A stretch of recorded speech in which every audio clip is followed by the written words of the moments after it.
It's like a Thokoza, Sporting complex. or not at the memorial site. Just down the road. Oh, Yeah, okay. There's a stadium. But why go to that memorial site? What's happening? It is still there. But why is it locked? I drove past it and it was locked. I think you need to invite the SSDP and the ANC. They'll be able to give. Let's leave those ones out. It's a municipal facility. It's a municipal facility that And it's in the community.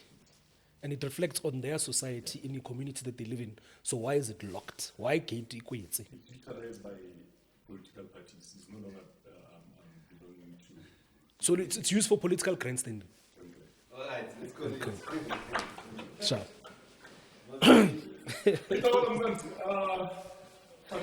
Lungelo Lungelo, mayoral candidate for Build One South Africa. Let's hope he's going to build this one South Africa, especially line in the city of Ekurhuleni. My brother, Abuti, welcome. thank you so much. Thank you, and welcome to you. And I'm glad to be here. And I'm welcoming even your viewers because I'm welcoming them into our conversation. Yeah. You know, it was easy to fortunate to get hold of you. You're not like these other political parties where you speak to EPA and then they will send you to pillar to post. You speak to this one ice boy and then they will refer you to the next ice boy. But with you, with OC, it was much simpler. By the way, I was speaking to your deputy president. She's the one who paid the referral. Yeah. And I was like, I was speaking to the deputy president, saying to me, Vusi, I've got a very solid candidate. Speak to that particular person, and I'm speaking to my age, and I know that we're going to speak sense to the youth of Ekurhuleni. Yeah. So, I'm glad. Lunga, Sure. you from Soweto? Yes, I'm from Soweto, Protea South. Okay. So that's on not far from Lenasia. Okay. So Hotel Lenasia, going down, that's where you'd find Protea South, Protea Glen, and Protea North. But Protea Glen would be on the other side. So you'd have Protea North and Protea South. So that's where I grew up, and that's where I was born, in Soweto in 1990. At the age of 7, I moved to Ekurhuleni, where I did both my primary and my high school in Benoni.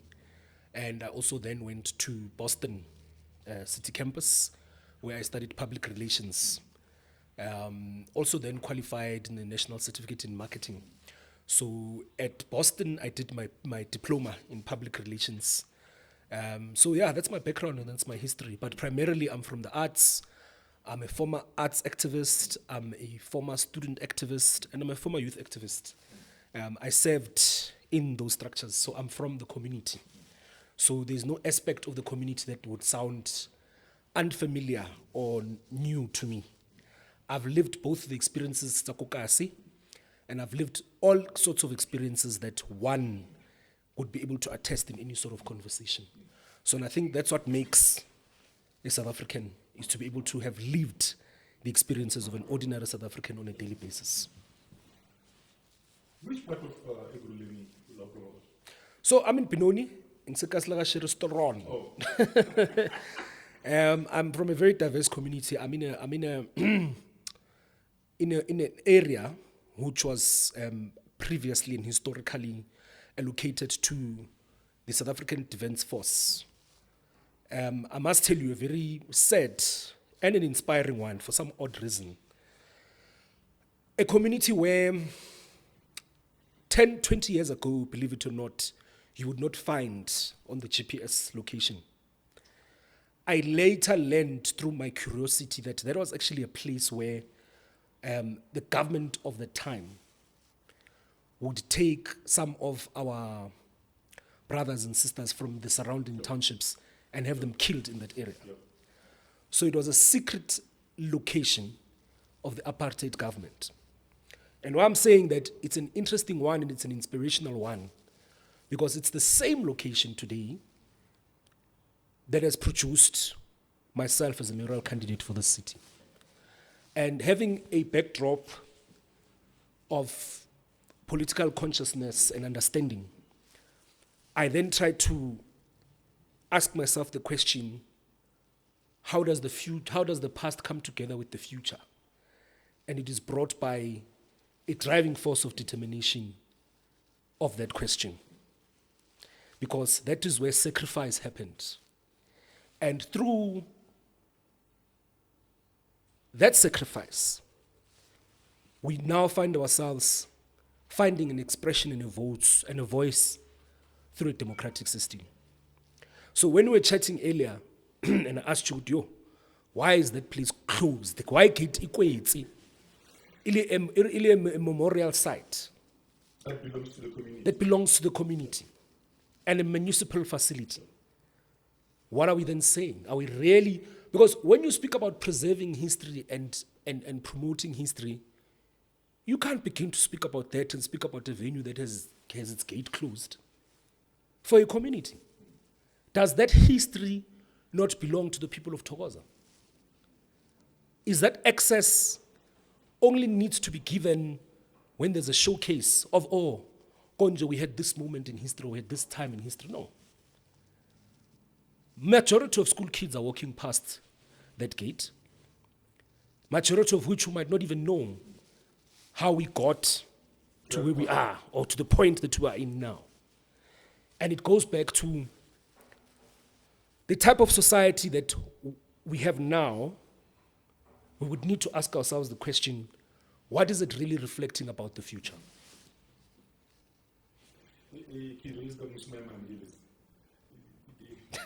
Brother, you've touched on very important things. Let's go back to issue education. Yeah. We need young people that will revive young kids around not only Igurule, but the entire country. I don't know, maybe it was a political campaign of some sort. Maybe you'll give us the answers in terms of the University of Igurule. When is that going to happen? And you stand in that. The University of Ekurhuleni, is not a new topic on the table. It has been around for about plus 20 years or so. It is one that is necessary because it would not make sense. If I could give you an example of how we came about to have Cape Town, how we came about to have Port Elizabeth, how we came about to have Pretoria, and how we even had what we would call in history the Cape of Good Hope. That is what we call colonial planning, where the means of productions through its development will then be centered around a specific area. Now, why am I relating this and taking it back to there? Is because how does a city like Ekurhuleni, which is the second highest financially and economically generating city in South Africa, the second, followed by Johannesburg, and then followed by other cities. You go to Cape Town, there's a university. You go to eThekwini, there's a university. You go to Tshwane, there's a university. You go to Johannesburg, there's a university. And here we are, as Africa's manufacturing hub, a strategic trade route in terms of logistics and transport in the continent, by the way, not have a university. After 20 years, it is After 20 years. So in as much as that is welcomed, but then there's questions that we need to be asking ourselves to that. Is to say, will this university reflect on the needs of the economy of the Ekurhuleni region? Subsequently, will it reflect on the needs of the country's social and economic growth path? And subsequently, where does it place Africa? Because we then say Ekurhuleni is an erythropolis city. Automatically, when you bring that in, you are then putting the city at a continental context. And when you put the city in a continental context, we bring in that question of the university, which is a need, by the way. We then need to be able to make correct reflections because we must be able to guard against what we would call, in other instances, the good of evil. the good of evil would be when a genuine plight is then manufactured to satisfy a particular objective. It is without a reason, without a doubt, that we are ahead, we're going towards interesting political times. The numbers are getting thinner. The surface is getting hotter. We should not allow, and we must guard against, using a genuine plight for evil outcome. The ANC is slowly getting out of power. The numbers are declining in it. And this is the reality of it, is that political will, and I hope that South Africans then will be able to make a reflection of this, because the one thing that has been a disadvantage to our communities and been a disadvantage to this country is the lack of political will. This university was needed and is still needed, but was needed even more in the time Ekurhuleni was still a continental key role player in manufacturing, a key role player in logistics and transport, a key role player on other strategic issues in the continent and internationally. For an example, that would be the airport. This is one of the richest airports in the continent, OR Tambo. Every flight that you would connect throughout Africa, every international visitor that comes to Africa and South Africa lands at OR Tambo and exits at OR Tambo. Now I'm taking you back to political will. Where was the social, economic, strategic objective on utilizing that mechanism and that tool, in this case a tool, OR Tambo International Airport, to ensure that it speaks to the local economy of Ekurhuleni residents and Ekurhuleni from a tourism perspective, from an infrastructure development perspective? We have not had that. We've had policies, by the way, who sounded great and looked great on paper, but have never been implemented. Millions of rands being wasted on research. Millions of rands being wasted on projects that have not been completely done. We see it. So when you speak about Thokoza passionately like that, I know that the people of Thokoza, not just the people of Thokoza alone, but the people of Ekurhuleni deserve better. Because you are speaking about a metropolitan that generates about 71 billion or so a year. But does it reflect on the service delivery prospect? It doesn't. Does it reflect on the job creation perspective? Does it reflect on the city planning perspective? Does it reflect on the maintenance of the city? No, it doesn't. So, in as much as that we appreciate the history that we have traveled as a people and as a country, we have come to a point where we need to make very well thought of reflections about the journey that we have traveled. 30 years from now, we'll unfortunately be telling a different story if communities on the 4th of November and any other election after that don't change the direction of this country. Liberation politics, time unfortunately, has come to a point where we question them as to whether they are still relevant or not to the cause. And it's an interesting one, because one would then say, you look at China for an example, which is a communist state. And we are not a communist state, we are a socialist state. What really is it that African liberation movements in Africa, in particular in this case, the liberation movement in our country, with over 100 years of what we call the people's struggle, which is an emotional connection, I agree. But from a conscious point of view now, we cannot continue with that vehicle, because that vehicle has slowly taken us nowhere. It's like being in a merry-go-round. There's an excitement in being in a merry-go-round, and but hauna mo lang teng. Motšhini o batla o stopa, e eme khabitšhe, le re, "Oh, re tsalile." And that is the reality of South Africans, and that is the reality of what Ekurhuleni citizens are going through. We may laugh, but we are touching on very serious things. Now let's get to the plans for Build One South Africa. Ekurhuleni. I just want to take you to the point of Masquara Kelly around the city of Ekurhuleni. 32 years plus GNU. You people are still struggling. You people are still exposed to the bucket toilet system. Talking about the Mandela here.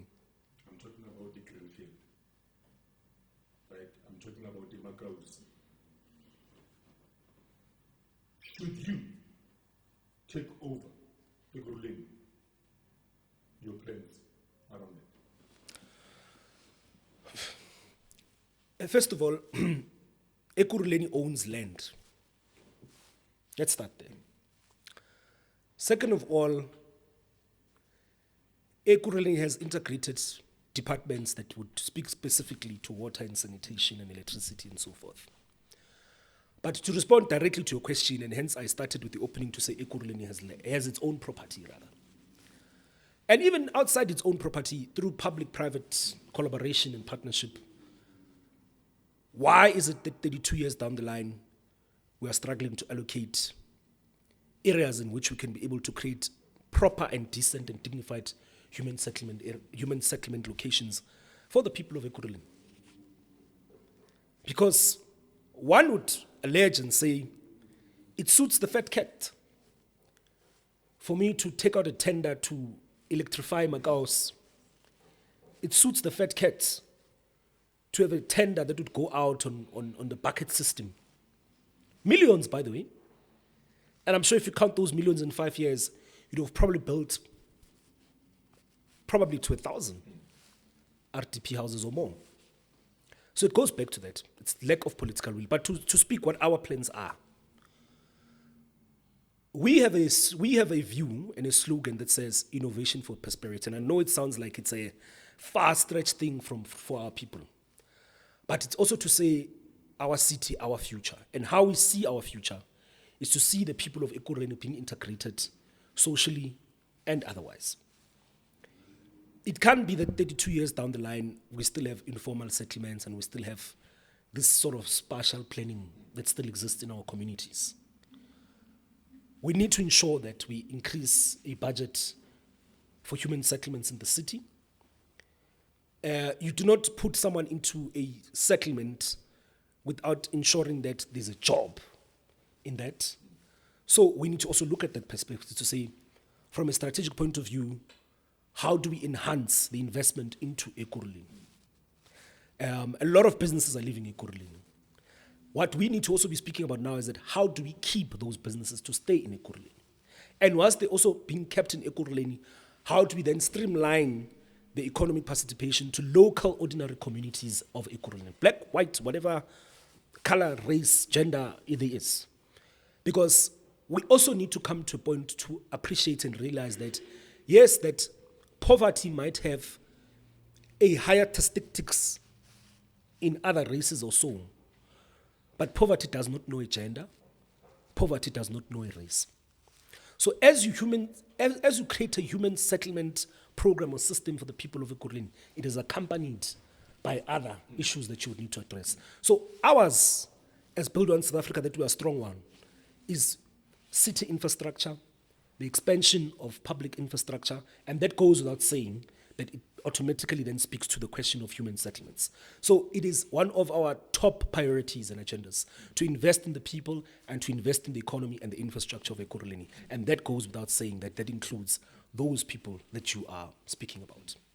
We hear these type of things in all political parties manifesto and all of that. And you will then, in a stadium full of people, touch issue with unemployment, and of which it's a pandemic. Are you, John? Huge one. My young people, age-wise, they are drowning in drugs and alcohol because of our span. Yeah.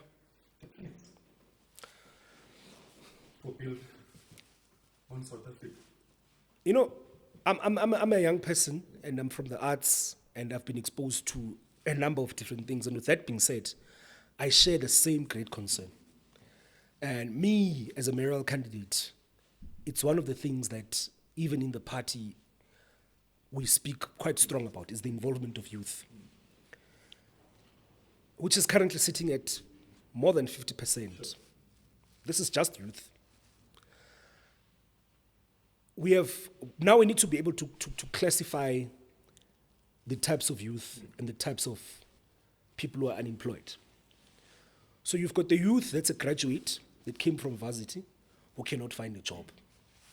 You've got the youth who did not necessarily go to tertiary, who's without a job. You've got the youth who's a high school dropout who's without a job. Now, when you wrap these three parts of this model, or what we would call the unemployed youth graph, you are then sitting with those three things. And then you then say to yourself, let's then look at the issue of unemployment. You've got people who are part-time employed, who are full-time employed, and who are casual workers, and we park that aside. We go back to the question. Youth in its numbers are unemployed, and how are we planning to address that issue? An internship and EPWP programs and all those things, in as much as that they're interventions, they're not solutions. It goes back to that example that I was making about China. To say, here's a communist state that is now the world's leading manufacturing role player, key player in the world. Science, technology, innovation, all those things, it's their thing. And other countries like United States, which, by the way, majority of America's income comes from the entertainment industry. So we then have a model of these superpower countries, science and technology, America with entertainment and so on, and intelligence and so forth, right? And then you go back to that conversation that we had. So here's a seat that's speaking about electropolis. But have we invested really in science and technology? Have we invested really in innovation? Have we made the public purse, which is the people's purse, available for people to develop themselves, whether for those who want to start businesses? Have we made the strategic efforts to bring public-private partnerships that can help us address the issue of unemployment, not just by 3 years or 6 months internships, but by more strategic efforts? We have not done that. So as Build One South Africa, this is our plans. Drugs, crime, social ills are a cause of unemployment and are a cause of a number of other societal issues. But in the main center of it is the issue and the question of unemployment. We have community centers, stadiums, infrastructure that we are no longer investing in that's collapsing. In Benoni, if you go to Benoni, there's a Benoni Plaza, which has been left to be hijacked by drug lords and the underworld and the mafia world, if we could call it in that sort. That, in the era of the apartheid government, was a functioning recreational business hub. Why is it that when you go to Johannesburg, you go to Cape Town, there's Long Street, you go to Maboneng, there's an urban revitalization that's happening through public infrastructure, by the way, but with the investment or the participation of the private sector. Government has the infrastructure. Government might not have the money, but government has the power to be seeing through progressive collaborations for infrastructure maintenance and job creation. Because this is I'm responding to the question of job creation, because we are speaking about the youth here. Why are we not utilizing spaces like Benoni Plaza to set up an entrepreneur hub there? Right? Why are we not utilizing, and I'm just using Benoni Plaza, there are many of areas like Benoni Plaza and Ekurhuleni. Why are we not utilizing Benoni Plaza to establish a foundation for a creative economy there? Young people have got nowhere to express themselves, one. They've got no recreational facilities. They've got no supporting, let alone funds, but a supporting environment where they could be expressive, and in the form of them being expressive then leads to job creation and skills development, etc., etc. We don't have that. Benoni Plaza has about over 200 shops who are now standing empty, vacant. And this is a municipal property, by the way. If we were to take serious the issue of economic planning, remember, is an identification of strategic areas where jobs could be created and where there could be some sort of participation. We don't have that. There's no plan like that in the city. But if we are to utilize that space, are we weighing about are we really investing in science and technology and innovation and all those sort of things? Would we not be addressing unemployment?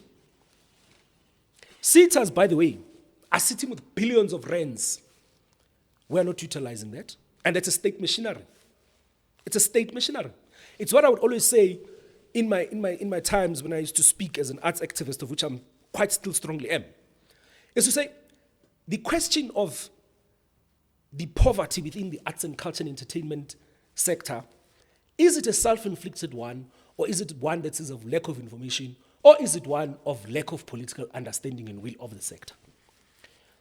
The only time the ANC, and I'm going to say this boldly because I was directly involved in this, the only time the ANC thinks and takes artists quite seriously is when you are going to be called to come to a stadium to endorse the ANC.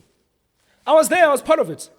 We would mobilize the sector to be supporting that organization. No, I was part of the system. But come after election, there's no solid plan for that sector. An important sector, by the way, that also contributes quite hugely to the GDP. Now, where am I going with this? The Department of National Arts and Culture has 27 agencies of government. Each of them, on an annual basis, are given millions of rands to look at the funding, the development, and the policy development of the sector. Why is it that we've got the NFVF, which receives millions of rands annually, but till today we have not seen much South African content being outsourced on our public broadcaster platforms? It's hard for young people in the space of multimedia to find expression. Why is it that DTI has a fund to help people in the film space, but young people can't access those funds? Is it DTI not speaking to the people, or is it the people not being aware of DTI? Why is it that collectively all these 27 agencies of the Department of Arts and Culture will bring it to about close to 1 trillion rands annually, but why is it that we have artists who die in pauper? Deep in depression, when the systems and the machinery of the state cannot work to empower its people. It's a serious question that we should be asking ourselves and should be making a reflection on. My mother was in the entertainment industry for 50 years. And in her passing, there was not even a single place where we could go and say, hey, Gogo Sizocela. But this is someone who's been in the spaces of South Africans for 50 years. I'm using that as an emotional example, but I'm also using it as a reflection that we must make to say, where is the problem? Even with unemployment, where is the problem? Because like I'm saying to you, we've got SETAs, the Tilka security, the Tilka hospitality. We've got many SETAs. And in some instances, these SETAs, all they need is just a partnership with the private sector in order for those funds to be unlocked. Then why is it that we're sitting with these problems? It's because we have come to a point where there's a lack of political will and love and passion for the people. Let's go to corruption.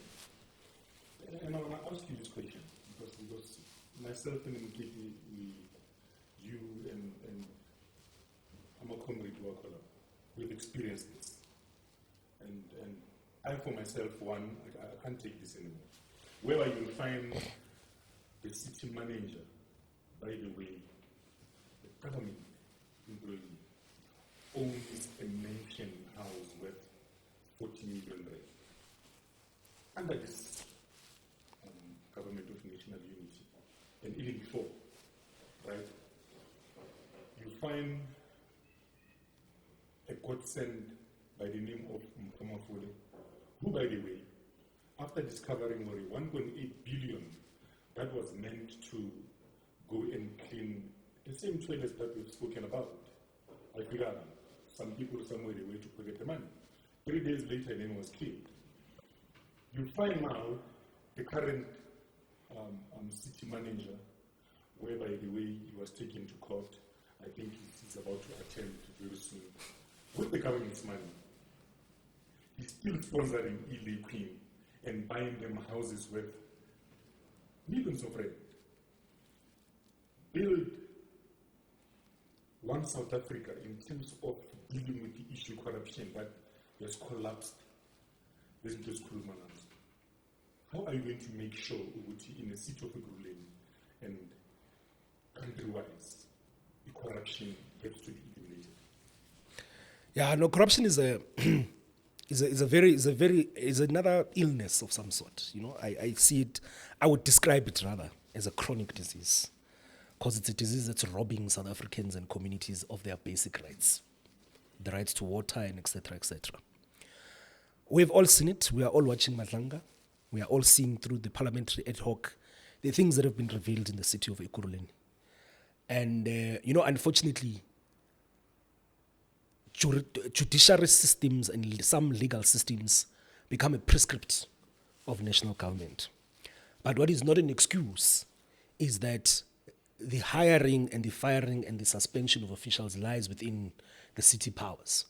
And it's built on South Africa. That is something that we definitely don't take lightly, and it's something that will not be taken lightly entering into that council and entering into the municipality come after the 4th of November.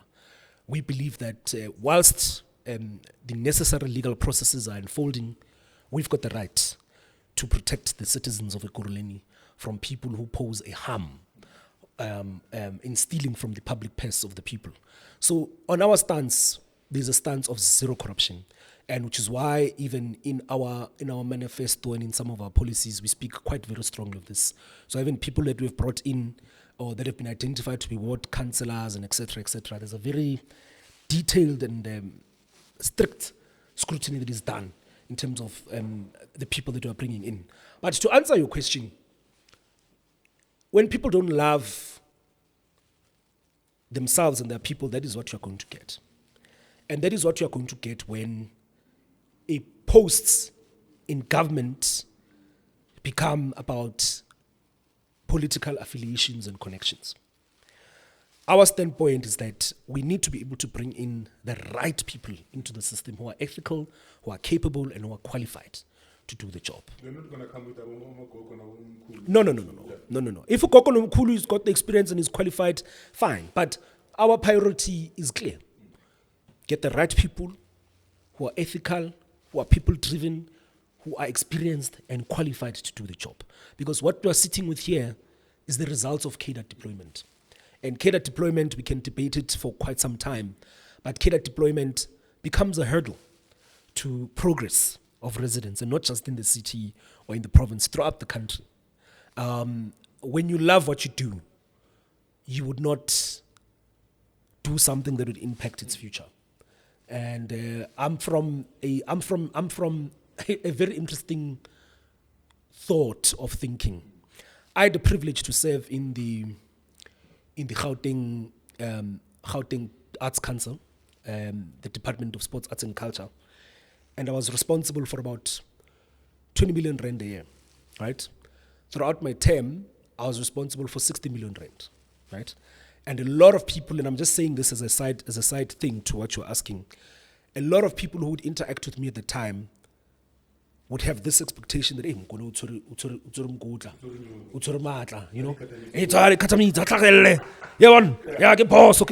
and it's those sort of things that then impact on the sort of quality of people that we have. I was passionate about what I was doing.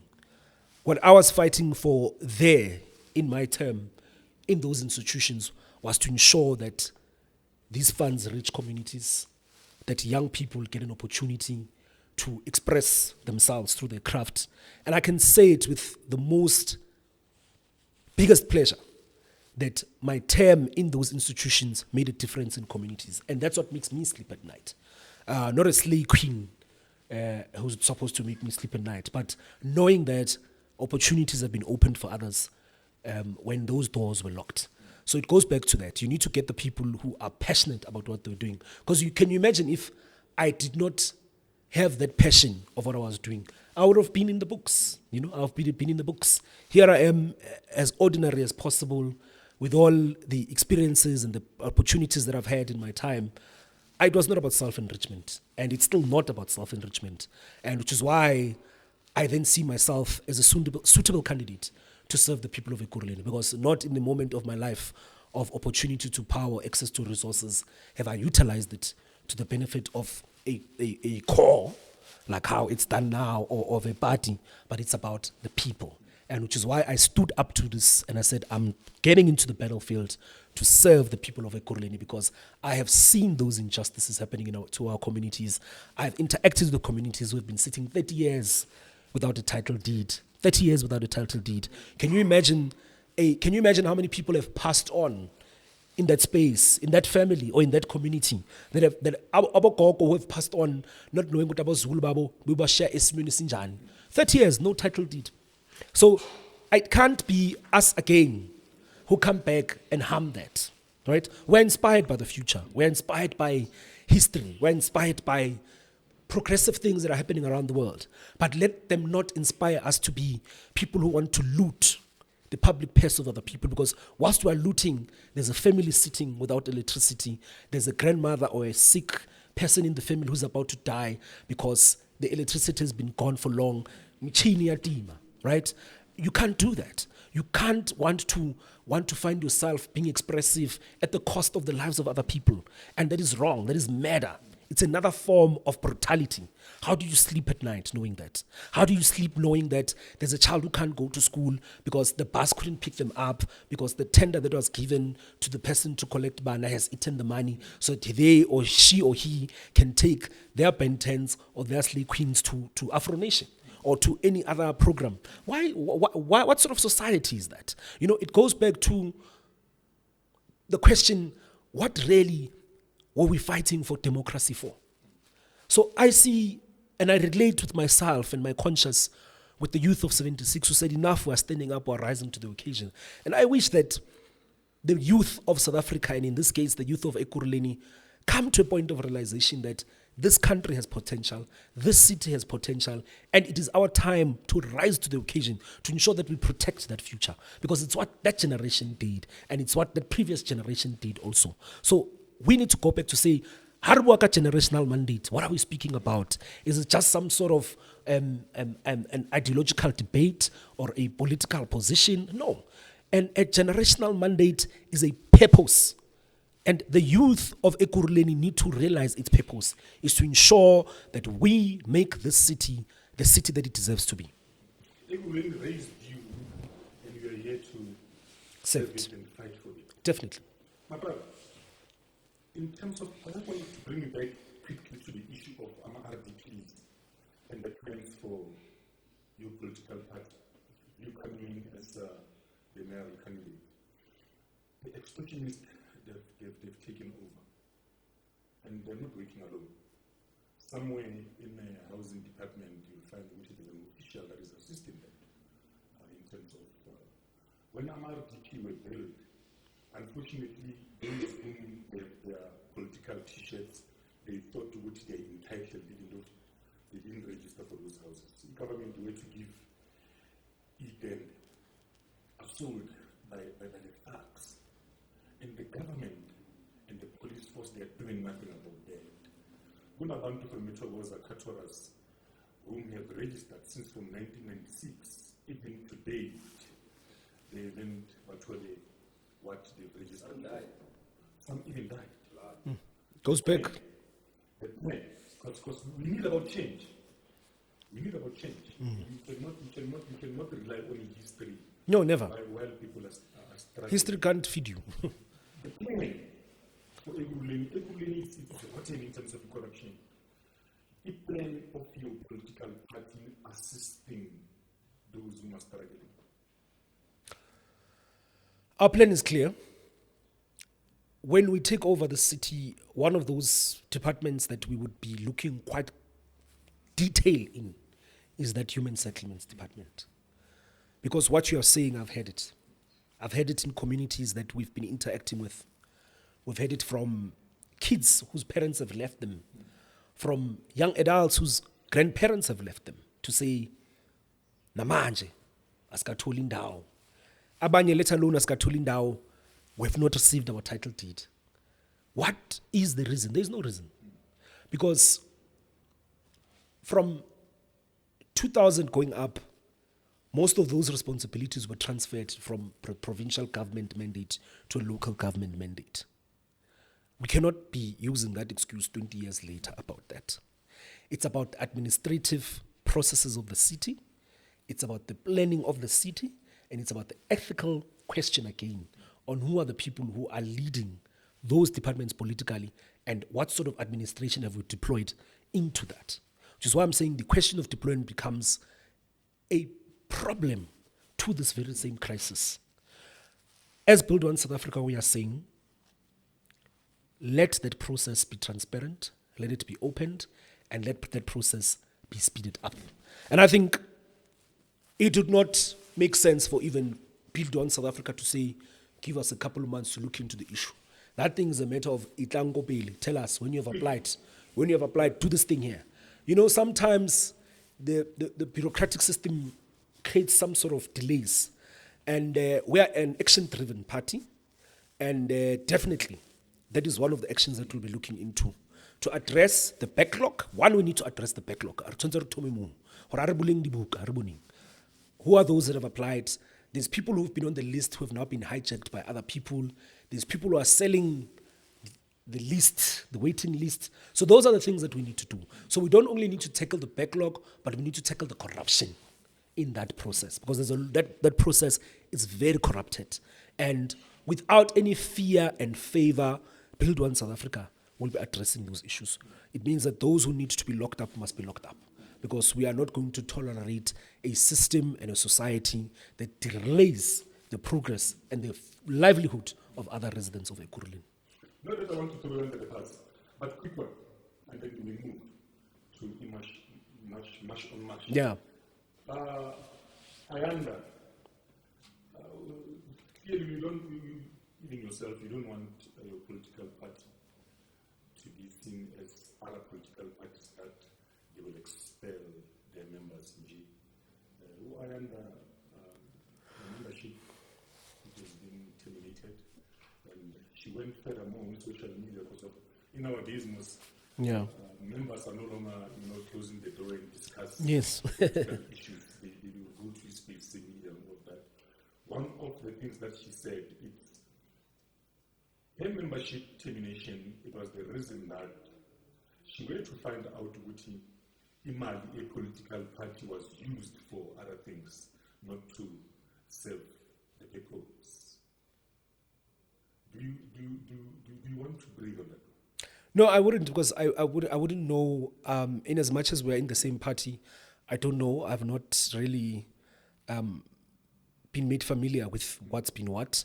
So I would not want to speak on something that I don't have full knowledge about. So I would rather not get into that conversation, because I don't have the full context of that particular situation. Yeah. Vusi Mayoral was not so long ago president of Democratic Alliance, and now Build One South Africa. What is the difference between the two, DA and your party? No, there is a big difference. The DA serves the purpose and the interests of a specific, and the views and the policies are not necessarily the same. I can tell you now, if you go into the BOSA's constitution, it says that our founding base is Ubuntu. And that alone is a powerful statement. Because Ubuntu is not just a practice. Ubuntu is a thought. Ubuntu is how you live. Ubuntu is how you think. Ubuntu is about how you plan. So in terms of that context, there's a very huge difference. Build One South Africa is a very people's-driven organization, which firmly speaks about building one South Africa, uniting South Africans, sharing one common purpose, and walking into the future together. Yeah.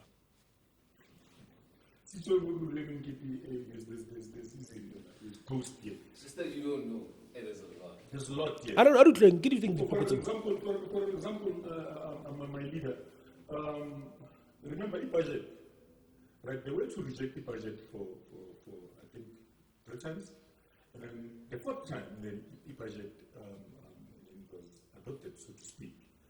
And one of the reasons why they were to which budget should pass this Institute of Good. The rumor is that the DA and the Action SA that were bribed by the African National Congress. In exchange, Uguti, they will then have their MMCs, the legislature, and all of that. You come to power, you go in.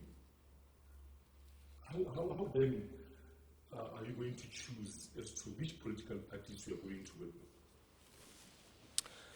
with? On the first one, I wouldn't respond to it because it's a hearsay, it's an allegation, so it's the dynamics for that. And if that is happening, let the process reveal itself and the right actions be taken.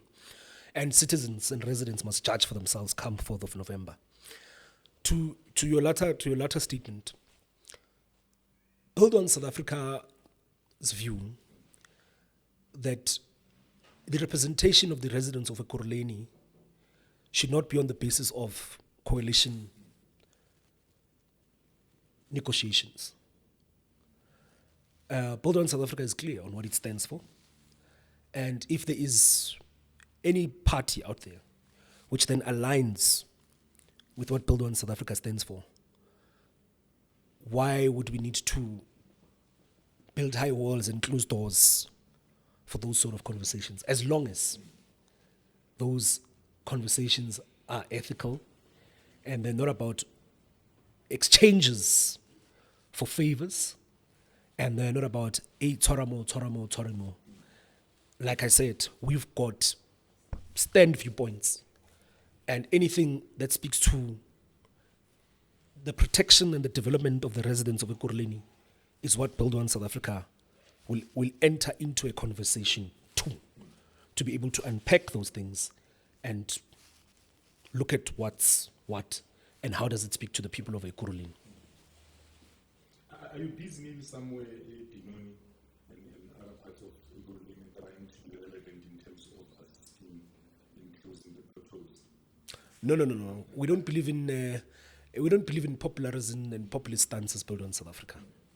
We don't swim in potholes. We're action driven. So when there's an issue that we hear in a community, we go into that community with a solution. And trust you me, majority of the work we do, we don't even put on cameras. Because what is the truth and what is the reality is that we cannot say our main founding values is Ubuntu, and then we begin to contradict that. It's not Ubuntu to get into a household and showcase that you have came to feed the family. That's not Ubuntu. It's not Ubuntu that you have intervened in finding employment for somebody. That's not Ubuntu. That's grandstanding. And it's political. For me, it's disgust. But when we engage with communities, let's engage with communities on issues that are real. Issues that are real is that we haven't had electricity in this community for 6 weeks.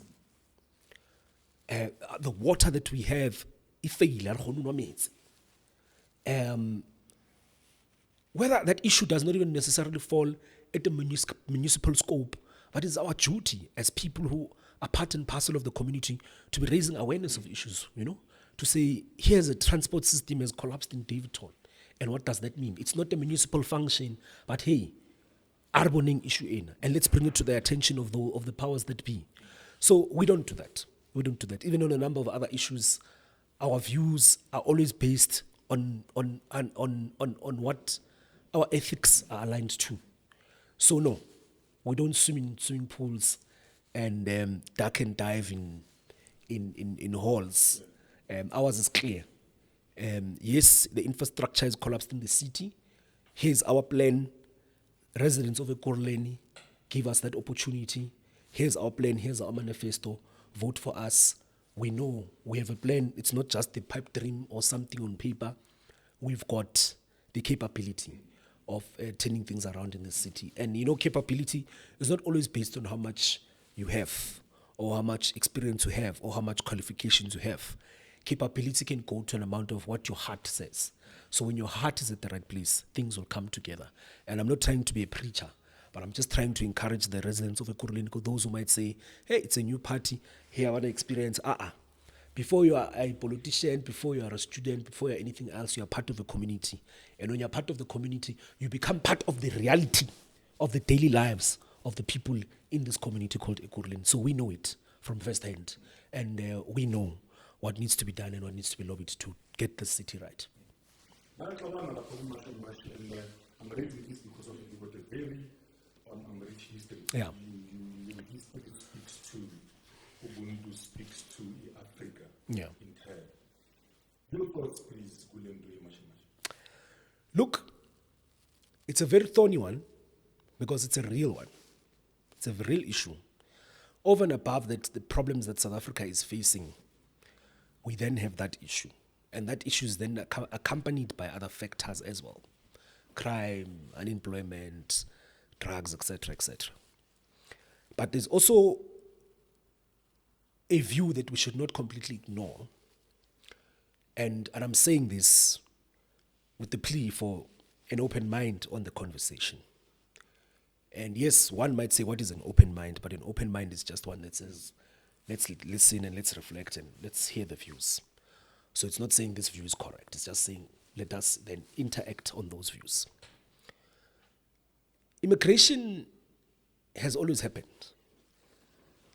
And if I were to take it deeper, when Moses in the Bible and all these other people were moving around, what do we call that? That's immigration from that context. Years later, if you go into history, majority of the Nguni cultures that then came to arise from immigration. Right? Fast forward later, you had an apartheid system where many Malawian, Mozambican, and many other brothers and sisters at the time, particularly from the SADC region, had a movement within the SADC region. And then came into South Africa some for work. Why am I making this elaborative example? I'm making this elaborative example because I'm trying to prove to the notion to say immigration is not a new concept. And there's an excuse that I don't want to say an excuse, sorry, but there's a view that says, no. Our struggle icons were also in exile and were accommodated in those African countries. But let us also bear in mind of this. Yes, there was that support from the African continent. But in the context of where South Africa is facing itself today, there was law, and there was law and order that had to be obeyed. I'm definitely sure Walter Sisulu and Nelson Mandela did not open a spaza shop when they got to Tanzania. That's one. I'm definitely sure that our respectable icons of the African liberation struggle, as they moved around the continent, they moved around with purpose, and that's a whole different context. But there is this. Africa and South Africa does not live in isolation of its counterparts. We trade with Africa. We do business with Africa. We've got a number of bilateral agreements with other African countries. The issue of immigration in South Africa is purely a failure of government planning. Why is it that our borders are not secured? Because we've looted the funding to secure our borders. We've built a wall that we've spent millions and billions of rands, but we still have people passing through our borders. Have we dealt with the issue of corruption at our borders? Both in a land perspective and even at the airports, have we dealt with that sort of corruption? Foreign nationals are not giving themselves IDs and passports and birth certificates. They're getting them from the system. So, when I say this issue is a complex one, we appreciate its complexity, yes. But there's also the reality that the challenges that we are faced today are systematic challenges and a systematic failure of government. The issue of unemployment contributes to that. You cannot say to an ordinary South African, they are not taking our jobs. How do you prove it in context where in a community now we have a lot of undocumented illegal foreign nationals operating businesses illegally? Whose problem is that? It's a state problem. With foreign nationals entering into the country, being sold IDs, purchasing illegal firearms. Whose problem is that? It's a systems problem. And it becomes a problem because you then deal with these issues of crime from a social and an economic context. A social context being that these people are now integrated into society. Undocumented, you are integrated into a system. What does it say about the larger part of the question? What does it say about the security and the intelligence of the country? It's a systematic thing. It's a state failure. So, your question is, what is my view on that? Law and order must be able to prevail. Let people who are in the country be in the country legally and let them be documented. Because that does not only affect the things that I've spoken about now, about crime, unemployment, and the economic perspective, but it also affects the planning of a country. That's what it does. So, immigration is a problem and a cause and a failure of the South African government. Bill, one South Africa mayoral candidate, the way of hope for the people of South Africa, particularly. My word of hope is to every child who wakes up and dreams for a future that they envisaged. They themselves are a reality of a dream of those that came before them. And our dream as a generation should not be conflicted by the circumstances that we directly are living, but should be inspired by the type of future that we want to see for our city. Ekurhuleni has the potential to be a world-class competitive city with its unique specialities to ensure that this city becomes a global player, not just in the African context, but in the global context. I personally see Ekurhuleni being a potential city for being the LA of Africa, because we are striving in that. Our culture has been sourced globally throughout the world, not just from a cultural perspective. We've had historic moments as a country. Chris Barnett, the first heart transplant, Mark Shuttleworth. These are different industries that I'm speaking about, but these are South Africans. From sport to education to health to science, there are great stories of South Africans. And in some instances, great stories of Ekurhuleni residents who have taken the map not only of South Africa, but of Ekurhuleni to the world. Ours is not just to dream, but ours is to stand up as a generation and be counted. And that begins by making sure we get registered to vote, and by going out to vote on the 4th of November, and not just voting for change, and not just voting for an alternative, but voting for a future that is progressive for the next generation to come. Thank you so much for your time. Yeah. All the best. So. It's our secret fellow. Aye. Sure. Sure. Does your party have ex-convicts? No. Why? We do not have ex-convicts. I think we don't attract those people. Yeah, you mona entertain ki party about to Maastricht. Our party, there is not one leader of ours where you can point and say, and we are being led by very ethical people, man. Our leader is a pastor. He's got a doctorate. Doctorate. And I'm not saying there's anything wrong with the other doctorates, but I'm saying that's what we should aspire to. And that's what we should be led by. People who have a direction for this country. That is hope. Hope asitoro phela. Hope you must also be able to see it, all right? So that is what Build One South Africa is about. So injalo, vote for Build One South Africa. I think we are going to speak after the 4th of November. Definitely. Whether you did make it to a mayoral thingy or not, we will definitely invite you. I've enjoyed our conversation. Yeah. so much because he's such a young person that speaks to the young people. Sebo, thank you so much, bro. Thank you so much. Thank you. Yeah.